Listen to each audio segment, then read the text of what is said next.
अस्सलाम वालेकुम नाज़रीन, बड़ी खबर है। परवेज़ इलाही इस वक्त लंदन की सड़कों पर सर पे कफन बांध के घूमते फिर रहे हैं। इनका हमने पीछा किया है और देखा है कि इनकी लोकेशंस क्या हैं, मामलात क्या हैं, लंदन में इस वक्त ये क्यों मौजूद हैं और यहाँ पर ये इलाज के बहाने क्या करने आए हैं। दूसरे नंबर पर खबर है आपके लिए सुप्रीम कोर्ट से क्या होने जा रहा है। 62(1)(f जो है उसे ख़त्म किया जाएगा या उसे इस तरीके से ख़त्म किया जाएगा कि वो कल को किसी के काम आए। बड़ी खबरें हैं, लेकिन सबसे पहले आपसे रिक्वेस्ट है कि यूट्यूब पे अगर आप हमें देख रहे हैं तो वहाँ पे हमें सब्सक्राइब कर दीजिए, और अगर फेसबुक पर देख रहे हैं तो वहाँ पे लाइक और शेयर का बटन ज़रूर दबा दीजिए। आते हैं मेन खबर की तरफ। परवेज़ इलाही को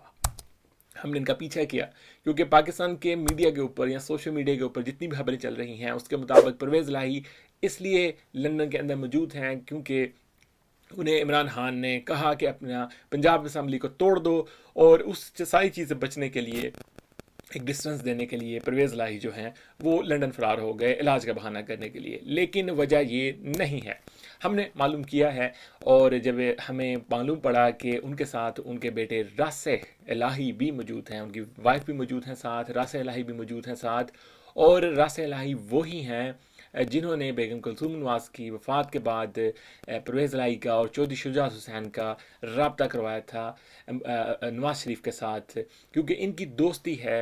नवाज़ शरीफ के साहबजादे हुसैन नवाज़ के साथ। और हुसैन नवाज़ के साथ इसी लिंक को कायम करने के लिए और राब्ते कायम करने के लिए रासे इलाही जो हैं यहाँ पर आए हैं। थोड़ी सी इनकी मैं बैकग्राउंड आपको बताता चलूँ कि रासे इलाही जो हैं बड़े मजहबी किस्म के रुझान रखते हैं। इनका तबलीगी जमात के अंदर बड़ा रुझान है।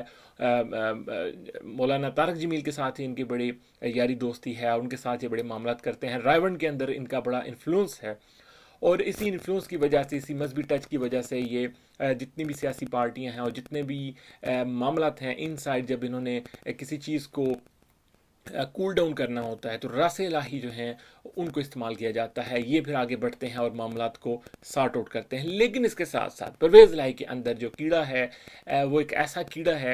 यानी इसकी मिसाल मैं आपको ऐसे दूंगा कि जो शख्स अपनी फैमिली का नहीं हो सका वो किसी का भी नहीं हो सकता। जैसे ही परवेज़ इलाही को इमरान खान की तरफ से ये कहा गया कि आप असम्बली तोड़ें और जो हलाला है वो कंप्लीट करें, असम्बली तोड़ के जो प्रेशर बिल्डअप करें वफाकी हुकूमत के ऊपर, और उसके बाद मुल्क के अंदर एक हिजान जो है वो पैदा कर दें, और उसका फिर हम फ़ायदा उठाएंगे लॉन्ग मार्च के अंदर। लेकिन परवेज़ इलाही ने उसके ऊपर थोड़ी सी तज़ब्ज़ुब का शिकार हुए और उन्होंने कहा कि मैं देखूंगा, करता हूँ कुछ ना कुछ। और इसी दौरान उनके दिमाग ने काम किया, और परसों 2 दिन पहले सॉरी, उन्होंने एक प्रेस कॉन्फ्रेंस जो है उसके अंदर बात की कि राना सनाउल्लाह को, उसका मैंने केस चेक किया है और उसे उम्र कैद होती है। नाज़रीन, ये एक पॉइंट है जो मैं आपको समझाना चाहता हूँ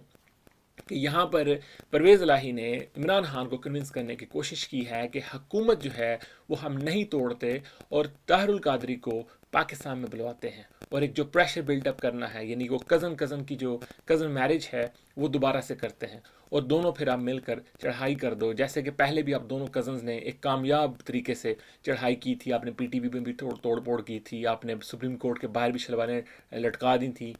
और इस तरह की आपने जो हरकतें की थी, तो वही तरीकाकार जो है, वही तरीका वारदात जो है वो आप दोबारा से कर सकते हो। तो उसके लिए लेकिन इमरान खान ने कहा कि ताहुल कादरी जो हैं वो तो मुझसे बहुत नाराज़ हैं। ताहुल कादरी को एक गिला है कि हमने 4 साल हुकूमत के अंदर मॉडल टाउन केस को नहीं खोला, हमने किसी चीज़ को उस तरीके से लेकर नहीं चले जो हमने वादे किए थे, और हम दोनों कज़न्स की आपस की जो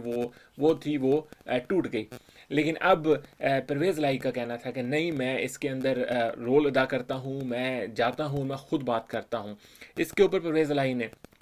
प्रेस कॉन्फ्रेंस की और वहाँ पर कहा कि हम राना सनाउल्लाह का हमने केस खोला है, उसके अंदर तो उन्हें उम्र कैद होती है। इस सारी चीज़ से इमरान खान बहुत खुश हुए, क्योंकि इमरान खान इन सारी चीज़ों को लेकर बड़ी उन्हें खुशी फील होती है जब उनके जो सियासी मुखालफिन हैं उन्हें उम्र कैदों की सज़ा की नवीद सुनाई जाए, जब उन्हें फांसियों की सज़ा की नवीद सुनाई जाए, जब उन्हें ये बताया जाए कि आपके जो मुखालफिन हैं वो जेलों के अंदर जाएंगे, वो वहाँ पर सड़ेंगे, वहाँ पर वो उन्हें बड़ी बड़ी लंबी लंबी सज़ाएँ होंगी, तो इस चीज़ पर वो बड़े खुश होते हैं, फिर वो कोई दूसरी चीज़ नहीं देखते। इसके ऊपर उन्होंने परवेज़ इलाही को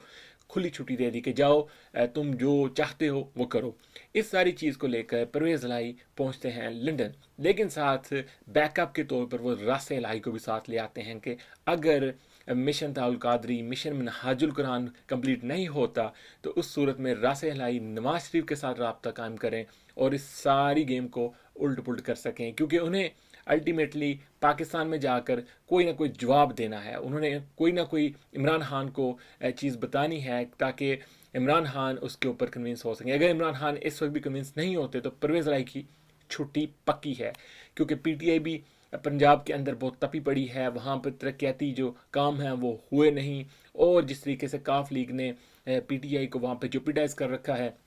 उस चीज़ पर पीटीआई पंजाब की जो क़यादत है वो खुश नहीं है। तो ये लास्ट एक वार्निंग थी परवेज़ लाई के लिए, एक लास्ट मौका था, और इस मौका पर परवेज़ लाई टाइम बाट करते हुए यहाँ यूके में पहुँचे हैं। यहाँ उन्होंने आने से पहले रब्ते की कनाडा में दूसरे बड़े कज़न के साथ, और उन्हें कन्विंस करने की कोशिश की जा रही है कि वो लंदन में आएँ और लंदन में मुलाकातें करें। हमारी इतलात के मुताबिक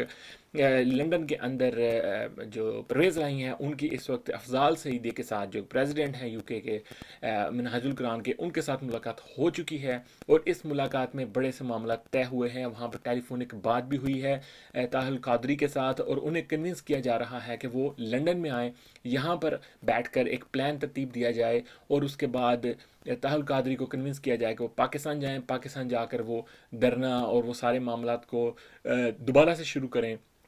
और मॉडल टाउन केस को लेकर पाकिस्तान के अंदर इंतशार फैला दें। इस इंतशार का फ़ायदा उठाते हुए दूसरे कज़न भी उनको ज्वाइन करें, और फिर दोनों मिलकर इस मोमेंट को चलाएं। अगर तो ये मंसूबा कामयाब हो जाता है, तो ऐसी सूरत में परवेज़ लाई जो हैं उनको एक बड़ा क्रेडिट मिलेगा, वही क्रेडिट मिलेगा जो आज से 5-6 साल 7 साल के गवर्नर पंजाब, साबिक़ गवर्नर पंजाब को मिला था, और जिस चौधरी सरवर को मिला था, उसी तरीके से उन्होंने बिल्टअप किया, और फिर नेक्स्ट गवर्नमेंट के अंदर वो गवर्नर भी बन गए। यही चीज़ लेकर परवेज़ लाई इस वक्त यूके के अंदर मौजूद हैं, और वो चाहते हैं कि कोई ना कोई हल निकल आए, और अगर हल नहीं निकलता तो वो फिर जाएंगे नवाज शरीफ की तरफ, रास इलाही को इस्तेमाल करेंगे, रास इलाही नवाज शरीफ के साथ रब्ता कायम करके इनकी कोई माफ़ी तलाफ़ी करवा कर जब परवेज़ लाई वापस जाएंगे आगे, अगर इमरान खान उन्हें एक जारी बात है एक हार्ड किस्म का उन्हें एक डिसीजन देंगे, उन्हें बताएंगे, तो ऐसी सूरत में परवेज़ लाई के पास एक बैकअप होगा। बहुत बड़ा सियासी इंसान है, बहुत शातिर किस्म का इंसान है, बहुत बड़ी गेम हो रही है। अगले 4 से 5 दिन के अंदर अंदर चीज़ें जो हैं आपके सामने वाज़ेह होनी शुरू हो जाएंगी। और इसके साथ साथ एक और भी चीज़ आपके ज़ेर गौर लाना चाहता हूँ कि जिस तरीके से इन्होंने तारड़ के ख़िलाफ़ भी इस्तेहकाक कमेटी ने जो अपना जो उन्हें बुलवा लिया है वहाँ पर, और उनके ख़िलाफ़ कार्रवाई करने का अंदिया दिया है, ये भी इमरान खान की तरफ से और पीटीआई की तरफ से कहा गया था परवेज़ लाई को कि इन्हें खींचो, और उन्हें खींचने के लिए यानी राना सनाउल्लाह और तारड़ को खींचने के लिए ये सारे मामला जो हैं वो तरतीब दिए जा रहे हैं, धमकियाँ दी जा रही हैं, ताकि उन्हें भी खुड्डे लाइन लगाया जा सके। दूसरे नंबर पर खबर है सुप्रीम कोर्ट से। सुप्रीम कोर्ट ऑफ पाकिस्तान के चीफ जस्टिस उमर अता बंदयाल ने कहा है कि ये केस की सुनवाई कर रहे थे फैसल वाडा की, जिन्हें नाहली हो चुकी है, ताहयात नाहली हो चुकी है, उसी केस के अंदर जिस केस के अंदर नवाज शरीफ को नाहली हुई थी। इसके अंदर मसूफ का फरमाना है, कहते हैं जी कि हम ये एक काला कानून है, और इसके ऊपर हम बड़े गौर के साथ, बड़े केयरफुली होकर इसके ऊपर हम बात करेंगे, बड़े केयरफुली होकर, बड़े मुख्तात तरीके से इसके ऊपर बात करेंगे। जब इन्होंने ये वर्ड यूज़ किया है मुख्तात अल्फाज, इसका मतलब ये है कि इसी केस के अंदर नवाज शरीफ को भी नाअहली हो चुकी है, और वो नहीं चाहते कि हम एकदम से फैसल वाडा को अहल करार दे दें। और दूसरी तरफ इस केस को इस वक्त लाने का मकसद ये है कि अगर इमरान खान को इलेक्शन कमीशन की तरफ से नाअहली का सामना करना पड़ता है तो उससे पहले ही बैकअप रेडी हो, यानी एक बहुत बड़ी तलवार जो है इमरान खान के ऊपर जो लटक रही है कि इलेक्शन कमीशन उन्हें नाअहल करार दे देगा, तो उससे पहले पहले सुप्रीम कोर्ट चाहती है कि कुछ ऐसे मामला तरतीब दे दिए जाएँ कि उसमें सांप भी मर जाए और लाठी भी ना टूटे। यानी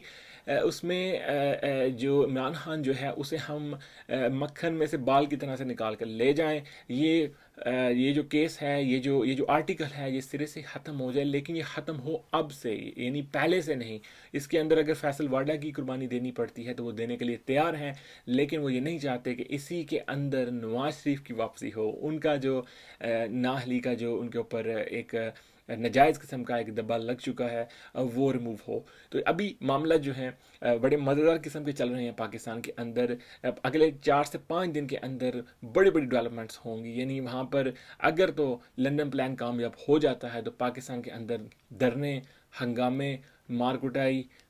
लाशें और बड़ा कुछ पाकिस्तान में होने जा रहा है। और अगर चीज़ें वहाँ पर उस तरीके से सॉर्ट आउट नहीं होती तो फिर पाकिस्तान की जो सियासत है वो नॉर्मल होती जाएगी। इसके अंदर आर्मी चीफ की पाकिस्तान वापसी भी जो है वो भी बड़ी मानी हैज़ होगी। तो अगले 4 से 5 दिन जो हैं बड़े क्रूशल हैं पाकिस्तान के लिए, और हमारी कोशिश होगी कि हम आपको लम्हा ब लम्हा, ख़ास तौर पर लंदन से जो मामला यहाँ पर चल रहे हैं इसके ऊपर हम आपको बाखबर करते रहेंगे। काइंडली हमारे जो व्लॉग्स हैं इन्हें शेयर ज़रूर कर दिया करें, इसके नीचे कमेंट ज़रूर किया करें, और कोई भी आपके जहन में कोई क्वेश्चन हो हमसे ज़रूर पूछ लिया करें। हमारा व्हाट्सएप नंबर भी मौजूद है, इसके ऊपर आप रब्ता कर सकते हैं, हमारी व्हाट्सएप डायरेक्टरी के अंदर आ सकते हैं ताकि आप तक जो वीडियोस हैं वो बर वक्त पहुँच सकें। देखते रहिए बोलता पाकिस्तान।